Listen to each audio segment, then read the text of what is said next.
Our next speaker is also joining us from virtually, and her name is Martina Provázková, and she's also from Charles University. She works there as an operations manager, and Martina will talk about how to manage communication during a crisis, which is very interesting. So Martina, you have the stage.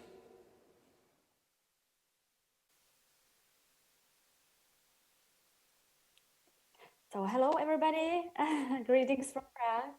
It's an honor for me to represent Charles University at the conference here in Tallinn. And my colleague Sasha described our program, and I would like to talk about our experience during first coronavirus wave in Czech Republic, precisely during the first spring semester of Eastern Central European Studies, when Czech Republic locked down and all our American students left the country 1 month. Actually, it was 1 month after the beginning of the semester. And our on-site program had to switch to online version. So first, I would like to start my introduction in numbers. Like that, you can imagine under which conditions we were supposed to work when Czech government decided to lock down the country. Then I'll present you our team and the roles we needed to adapt, also our ways of the communication. And in the end, I'll sum up everything we did for the program. So we had 100 students on site in Prague. We were leading 30 courses.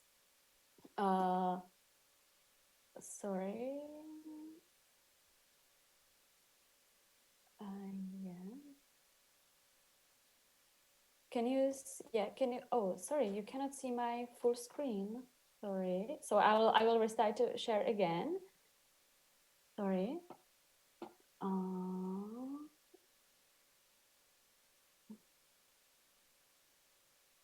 Sorry for the technical issues. Now it should be okay. I can see that. So we were leading 30 courses. We had 25 teachers who were teaching for us. We were only 5 team members in our team, and we had only 3 days to switch everything to online version. And of course, between us and our students who left to US was 6,500 kilometers, and 6 hours was the shortest time interval between Central European time zone and US time zones. And all that was against one virus. The most essential communication was between us in our team, as you can see our team on the picture. From the first moment during the first 3 days, despite our roles in the team, we divided the work to make the online version of our program quickly. 3 were creating all the online rules and tools. 2 of us were all the time giving support to our students, teachers, and partners, because the situation wasn't completely clear from the government, and also students were a bit scared of what will be happening when they will be flying back home. And our assistant was helping at the dorms to students who needed leave immediately. So also the support from Charles University was very nice, because they completely trusted us in our choice of equipment and spending money, because we needed to buy new webcams, and we needed to deal with the browsers and especially with the tools, like the choice which tool we will be using. So finally we decided to use Zoom. So I would like to underline that the trust is also a big part of the common success. But to be successful, to be able to communicate with all the kinds of people, you need to add 3 more things. So it's to stay calm, to use your logic, and to be organized in your decisions and choices. So as I said at the beginning of my presentation, we had only 3 days to switch our program to online version. We divided properly not only our tasks, which must have been done to teach online, but also we decided who and how will communicate with 3 groups of our interests. It means students, teachers, and partners. All of us were supposed to communicate with students because we had 100 of them in Prague. Because normally we have only 2 people, but in this situation, it wouldn't be possible to cover everything only by 2 people. So our roles were mostly calming, responding on all questions that students had without any judging. And we were trying to explain everything clearly, again, even if the questions were repeating. Then the communication with teachers was different, much more pragmatic in terms of how to teach online, how to use Zoom, I mean, all the technical knowledge about this new application. And then what kind of rules our teachers should apply to grade students, to work with students through online environment. And that was quite challenging, but I have to say that our teachers were amazing in the end. And the third communication line was with our partners.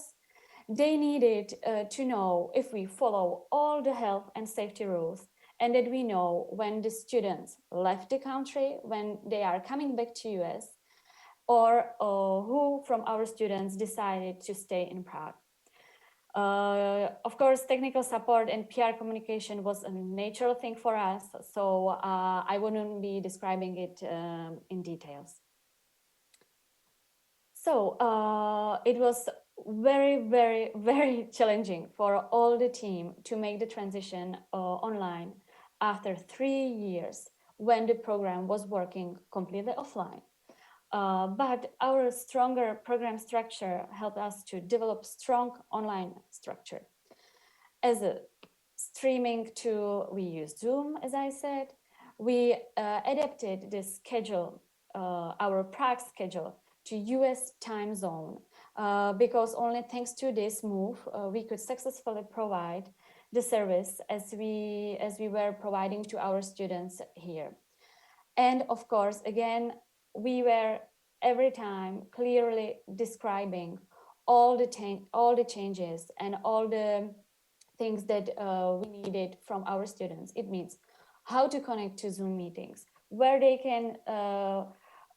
can see recorded versions of the classes, what they can see on our program website, or which information they should find immediately, and if they have any issues, of course, they can email us. And as Sasha mentioned, we had also our emergencies phone, so they could call us non-stop 24/7 on our emergency phone.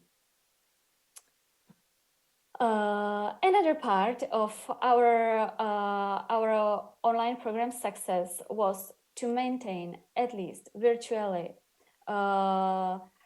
in minds of our students, the feeling that they stayed in Prague. Because they were so sad leaving, they were crying, because Prague is a very student-friendly city. So we continued sending our weekly newsletter with tips, what to see or what to try from Czech culture online or in their homes. Of course, we strengthened our activity on Instagram, because Instagram is our most effective social network. So if you want to try to find us on Instagram, just tap ECES Prague, and you should see our program and all the things in our highlights that we shared, or all other types of communication that we are using through Instagram. So, but not to be only positive. Of course, we needed to deal also with some problems. I just would like to say that it's necessary to talk about things that didn't work. As for example, our emails instructions at the beginning were too long, to some students were too much complicated. So we also learned, thanks to their feedback, how to organize the emails, how spread all the informations needed to everybody. Then, of course, students did so many mistakes because of the bad time zone conversions. Even if most of our students are living on the East Coast of US, we had some students also from the central part of United States, and there the time differs. It's not only 6 hours time change, but for example 7, and from students from California 8, but we had no student from California. And also the most common problem was that the internet connection wasn't stable for everybody. Of course, we couldn't verify that, but at the beginning, maybe as whole world switched suddenly to online, the situation the situation and the connection wasn't stable for everybody.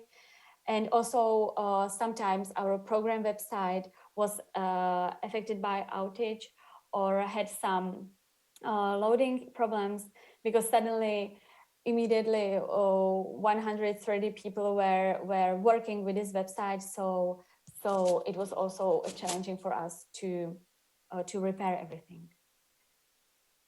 Finally, students' feedback was mostly positive. They appreciated our non-stop support. There were minor misunderstandings about finals and midterms between students and teachers because, as I said, teaching through online environment was completely new for everybody, for students and for teachers. So at the beginning, they just didn't know for example, how to grade them for the participation, because some students, as I said, they had problem with the connection, so they couldn't attend online all the time. But everything was quickly solved. Every time we just discuss it and try to find solutions immediately.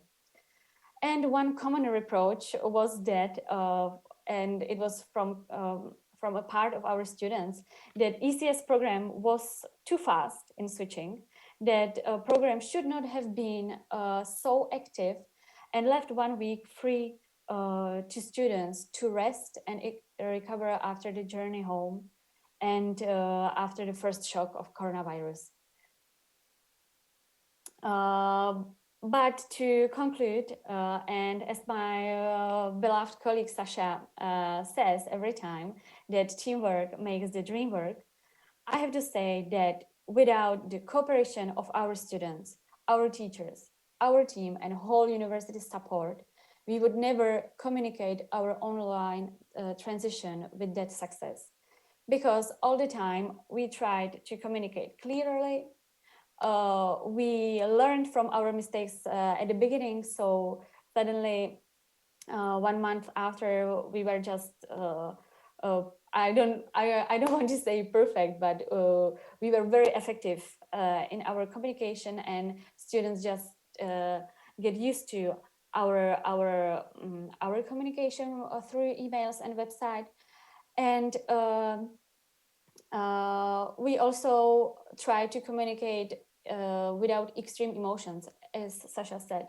This is very, very important, because every time we first listen to our students, and then we try to find the solutions, and not like judging or saying like, okay, your internet connection doesn't work, or you just fell asleep and you missed your class. No, every time we just listen what they need, where the problems were, and every time we just deal with it calmly. So that 3 qualities help to our students finish their semester properly, and that was our biggest goal, that every student that we had at the beginning of spring semester in Prague, our goal was that even or despite of this transition to online, they will finish their semester with all credits and all the support from our side. So that's all for me. From me, thank you for your attention, and I'm looking forward to your questions in the end.